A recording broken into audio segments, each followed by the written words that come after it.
Hoje, no Bíblia Comentada, vamos mergulhar no capítulo 8 do livro de Êxodo, uma passagem cheia de significado espiritual e lições profundas para nossas vidas. Aqui, a história do embate entre Deus e Faraó ganha novos contornos à medida que as pragas se intensificam e revelam o poder absoluto do Senhor. Cada versículo desse capítulo não é apenas uma demonstração de juízo, mas uma lição sobre a soberania de Deus, sua paciência e o perigo de um coração endurecido. A narrativa nos leva a testemunhar 4 pragas distintas: as rãs, os piolhos, os enxames de moscas e a continuidade do juízo sobre o Egito. Desde o início, vemos Deus confrontando o orgulho de Faraó e desafiando o sistema religioso e político de uma das maiores potências da época. As pragas não são apenas atos sobrenaturais, são um golpe direto contra os falsos deuses e crenças dos egípcios, mostrando que só o Senhor é Deus. Enquanto as rãs invadem todas as áreas do território egípcio, os piolhos transformam o pó da terra em aflição, e os enxames de moscas causam destruição. Um detalhe se destaca: Deus protege o seu povo na terra de Gósen, separando os israelitas do juízo que cai sobre o Egito. Essa distinção é um lembrete poderoso do cuidado de Deus por aqueles que são seus, mesmo em meio às circunstâncias mais difíceis. No entanto, o endurecimento do coração de Faraó continua como um tema central. Mesmo diante de provas tão claras da autoridade divina, ele se recusa a ceder, revelando a profundidade do pecado e da rebeldia humana. Cada tentativa de negociação e cada promessa quebrada por Faraó apenas aumentam a gravidade de sua resistência. No Bíblia Comentada de hoje, essa passagem nos ensina sobre a paciência de Deus, que dá repetidas oportunidades para o arrependimento, mas também sobre sua justiça, que não deixa o pecado impune. Somos convidados a refletir sobre como respondemos ao chamado de Deus em nossas próprias vidas. Será que estamos abertos à sua voz? Ou, como Faraó, endurecemos nossos corações diante de suas instruções e correções? Prepare-se para um estudo profundo e acessível, que traz à tona não só o contexto histórico, mas também aplicações práticas para os nossos dias. Vamos caminhar juntos por cada versículo e descobrir como essa história antiga ainda fala poderosamente aos nossos corações hoje. Vamos lá?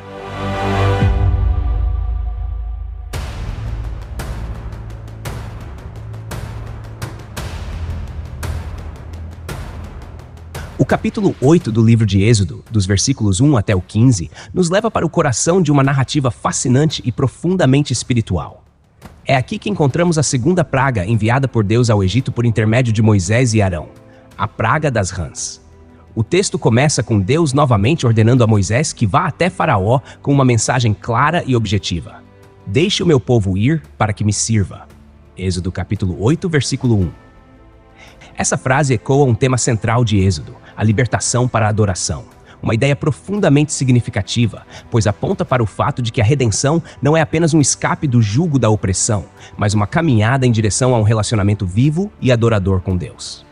No versículo 2, Deus faz uma advertência severa: "Se Faraó não obedecer, eis que ferirei todo o seu território com rãs." A escolha das rãs como instrumento de juízo pode parecer curiosa à primeira vista, mas faz todo sentido quando consideramos o contexto cultural e religioso do Egito.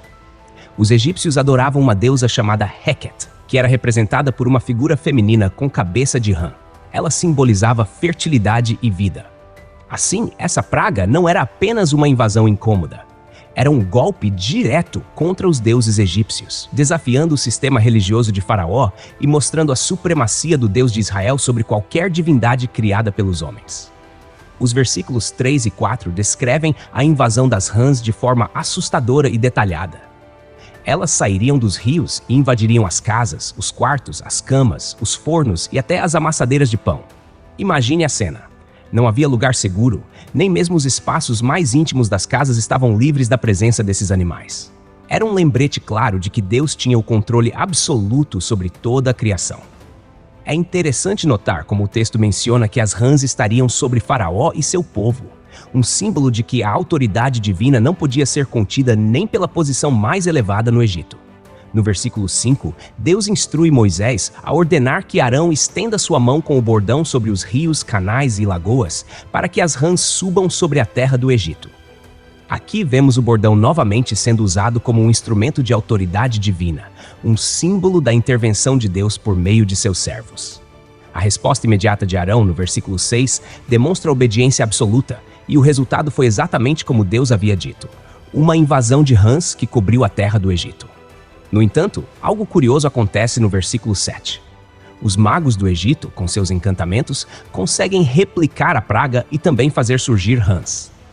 Essa habilidade dos magos de imitar os milagres de Deus nos primeiros momentos do embate entre Moisés e Faraó é intrigante. Porém, sua imitação só servia para aumentar o problema. Eles podiam reproduzir o fenômeno, mas não tinham poder para revertê-lo ou controlar o que havia sido desencadeado. Isso nos ensina que os poderes humanos ou até mesmo espirituais que não vêm de Deus são limitados e muitas vezes agravam a crise em vez de solucioná-la. Os versículos 8 e 9 trazem uma reviravolta interessante. Faraó, percebendo o caos causado pelas rãs, pede a Moisés e Arão que intercedam junto ao Senhor para que as rãs sejam retiradas. Ele promete que, em troca, deixará o povo ir para oferecer sacrifícios ao Senhor. Esse pedido revela um momento de fraqueza e uma tentativa de negociação por parte de Faraó, mas também expõe sua falta de compromisso genuíno. Ele reconhece o poder de Deus, mas sua atitude ainda não é de arrependimento verdadeiro. Moisés, em resposta, dá a Faraó a oportunidade de escolher o momento em que deseja que a praga termine, conforme descrito no versículo 10. A resposta de Faraó, amanhã, é intrigante. Por que não pedir alívio imediato?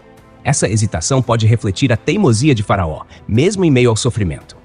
É também um lembrete de como o pecado endurece o coração e impede que as pessoas busquem o socorro de Deus com urgência. Nos versículos 11 e 12, Moisés clama ao Senhor conforme a palavra de Faraó, e Deus remove as rãs. Elas morrem em massa, e os egípcios as juntam em montes, causando um cheiro horrível por todo o território. Essa cena nos mostra que, embora Deus fosse misericordioso e atendesse ao pedido, a consequência da praga ainda era sentida. Isso ilustra um princípio espiritual importante. Mesmo quando Deus remove o peso do juízo, as marcas do pecado e suas consequências podem permanecer por um tempo. O último versículo dessa seção, o versículo 15, revela o endurecimento do coração de Faraó. Apesar de ter recebido alívio, ele não cumpre sua promessa de deixar o povo ir. Esse endurecimento não era apenas fruto de sua natureza obstinada, mas também parte do plano soberano de Deus para demonstrar seu poder e glória de forma inquestionável. Esta passagem é muito mais do que um relato histórico.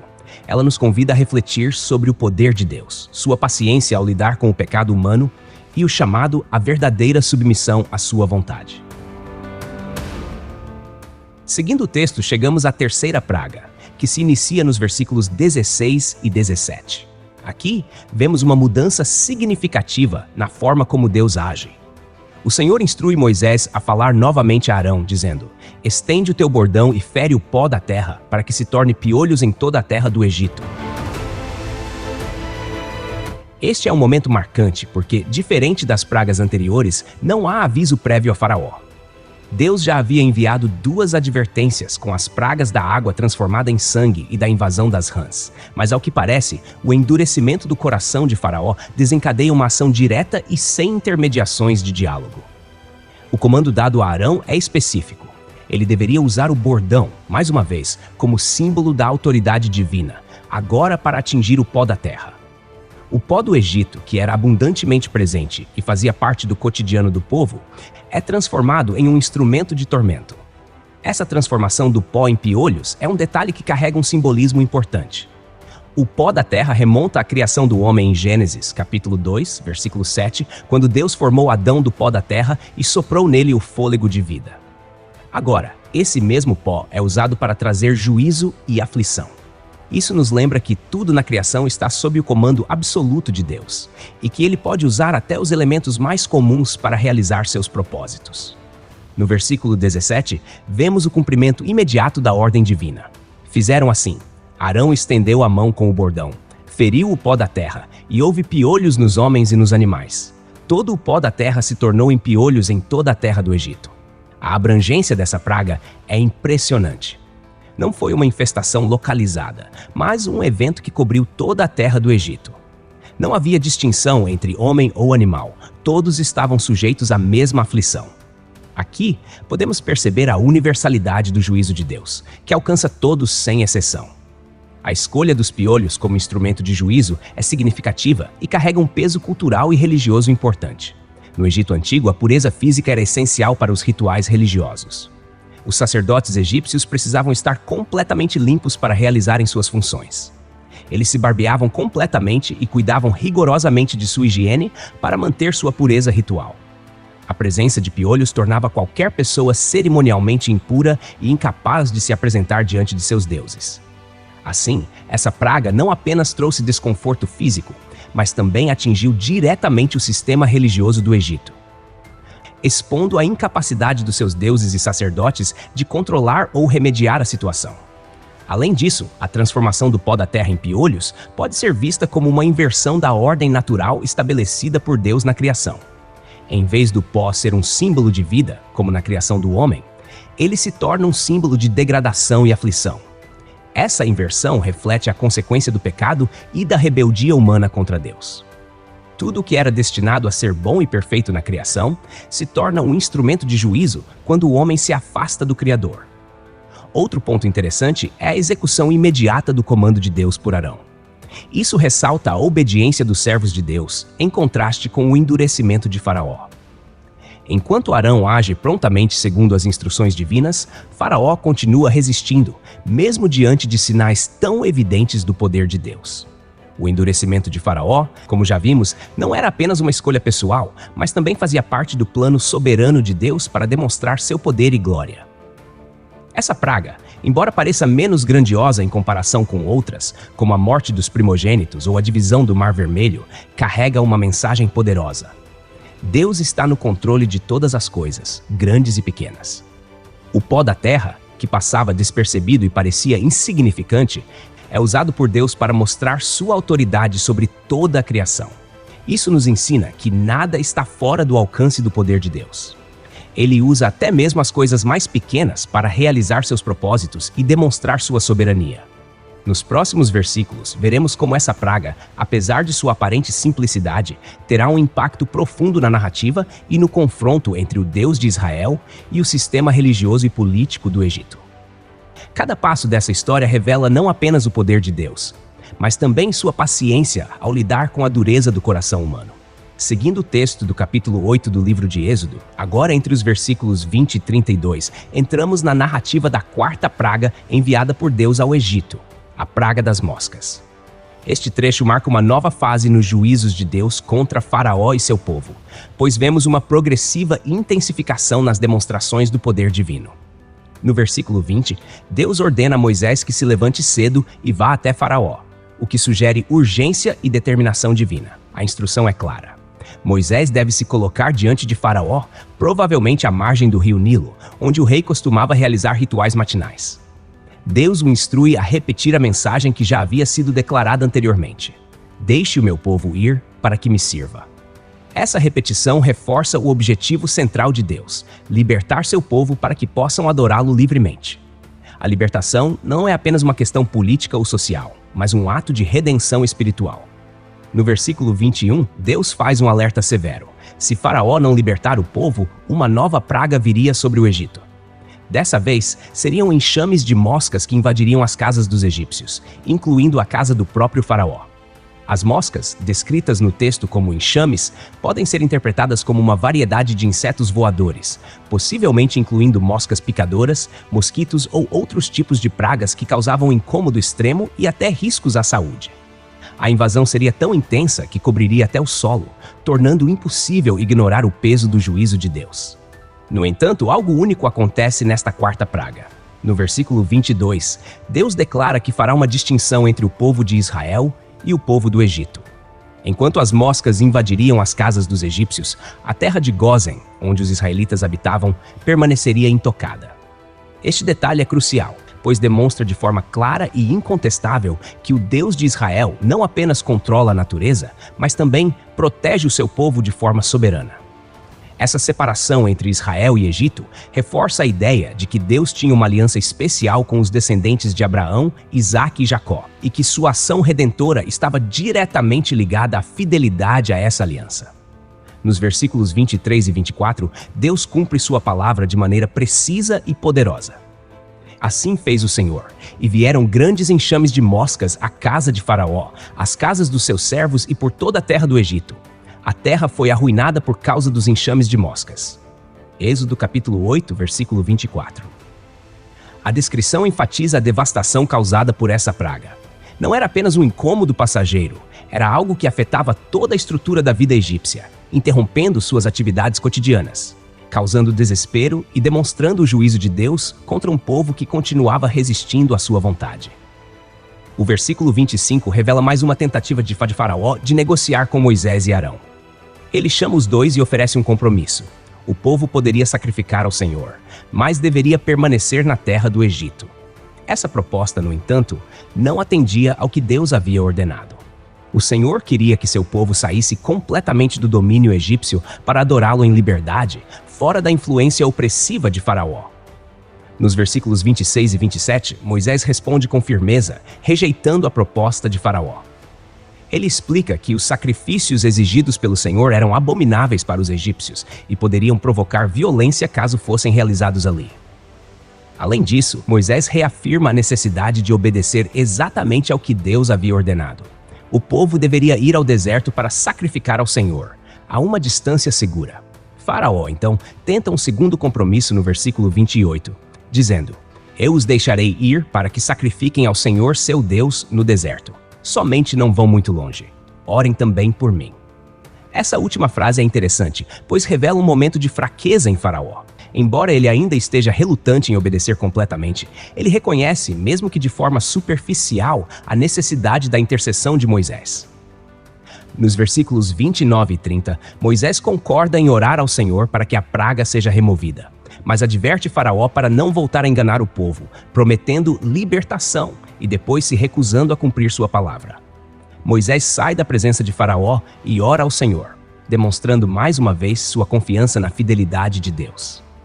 No versículo 31, vemos a resposta imediata do Senhor à oração de Moisés. E o Senhor fez conforme a palavra de Moisés. Os enxames de moscas se retiraram de Faraó, dos seus servos e do seu povo. Não ficou uma só mosca. Essa remoção completa dos enxames é mais uma evidência do poder absoluto de Deus, que não apenas envia as pragas, mas também tem autoridade para removê-las quando bem entende. No entanto, o último versículo do capítulo, versículo 32, revela novamente o endurecimento do coração de Faraó. Mas ainda esta vez endureceu Faraó o coração e não deixou o povo ir.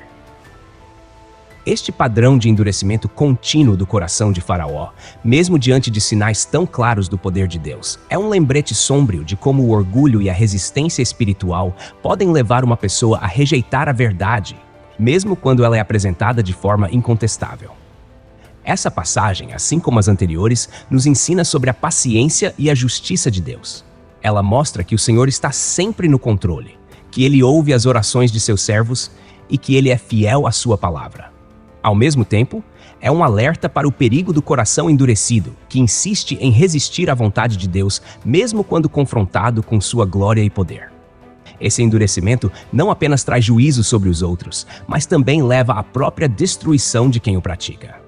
A narrativa do capítulo 8 de Êxodo se encerra com a continuação do embate entre Deus e Faraó, mas também com uma mensagem clara de quem está no controle absoluto da história. Apesar das 4 pragas enviadas, o sangue nas águas, as rãs, os piolhos e as moscas, e das demonstrações repetidas da soberania divina, o coração de Faraó permanece endurecido. Esse capítulo é uma representação vívida de como o pecado cega e endurece o coração humano, mesmo diante das manifestações mais claras do poder e da misericórdia de Deus. É significativo que cada praga não tenha sido apenas uma punição, mas também uma lição teológica. Deus não apenas estava libertando Israel, Ele estava revelando ao Egito e ao mundo que os deuses e sistemas deste mundo são impotentes diante dele. Cada praga atacava diretamente as crenças e práticas dos egípcios, demonstrando que o Senhor é o único Deus verdadeiro. A 4ª praga, especialmente, introduz uma nova dimensão, a distinção entre o povo de Deus e os egípcios. Na terra de Gósen, onde os israelitas viviam, não houve moscas. Esse detalhe sublinha o cuidado de Deus para com os seus e também marca um divisor de águas na história das pragas, mostrando que o juízo de Deus não é arbitrário, mas específico e justo. Essa separação entre o povo de Deus e o povo do Egito aponta para a ideia de que aqueles que pertencem a Deus estão sob sua proteção e graça, mesmo em meio a tempos de juízo. No entanto, o coração de Faraó, repetidamente endurecido, se torna uma advertência séria. Mesmo diante da retirada das moscas em resposta à oração de Moisés, Faraó novamente quebra sua palavra e se recusa a deixar o povo ir. Esse comportamento reflete a profundidade da rebeldia humana contra Deus, uma resistência que pode persistir mesmo diante de provas esmagadoras de sua existência e poder. O capítulo 8 nos deixa com várias lições importantes. Primeiro, vemos a paciência de Deus, que continua dando a Faraó oportunidades de se arrepender, mesmo sabendo que ele não o fará. Essa paciência é um reflexo da longa suficiência divina, que não deseja que ninguém pereça, mas que todos cheguem ao arrependimento. Como vemos em 2 Pedro capítulo 3, versículo 9. Segundo, somos lembrados da seriedade do pecado e do perigo de endurecer o coração. Cada vez que Faraó rejeitava a ordem de Deus, seu coração se tornava mais rígido e ele se afastava mais da oportunidade de experimentar a graça de Deus. Por fim, o capítulo aponta para a grandiosidade do plano redentor de Deus. Ele não apenas estava libertando Israel de uma escravidão física, mas também estava preparando o cenário para uma libertação espiritual muito maior, que culminaria em Jesus Cristo. As pragas, as negociações de Faraó e a intercessão de Moisés são apenas um prelúdio para o grande êxodo que ocorre na cruz, onde Deus liberta seu povo do poder do pecado e da morte. O capítulo termina então com a tensão ainda no ar. Faraó permanece teimoso, as pragas continuam a aumentar, e a luta entre o Senhor e o coração endurecido do rei egípcio nos deixa à espera do desenrolar do plano de Deus, que será consumado de forma espetacular nos próximos capítulos. É uma narrativa que combina juízo e graça, advertência e promessa, mostrando que Deus é soberano e fiel, tanto para julgar quanto para salvar. Texto e produção Douglas Vieira. Música por Pixabay. Faixa Battle of the Dragons. Voz por ChatGPT 4.0. Tipo Ember. Bibliografia. Comentários expositivos Hernandes Dias Lopes, editora Agnos. Comentário bíblico Matthew Henry, editora CPAD. Antigo e Novo Testamento interpretado versículo por versículo Russell Norman Champlin, editora Agnos. Charles Spurgeon, Os Tesouros de Davi, editora CPAD. Obrigado por ouvir o Bíblia Comentada. De segunda a sexta, capítulos da Santa Palavra, aos sábados, mensagens ao coração e aos domingos, a poesia dos Salmos. Porque não basta ouvir, é preciso entender. Inscreva-se em nosso perfil nas principais plataformas de streaming e permita que esta palavra edifique sua vida. Deus abençoe você. Até amanhã. Bíblia Comentada. Melhor que ouvir é entender.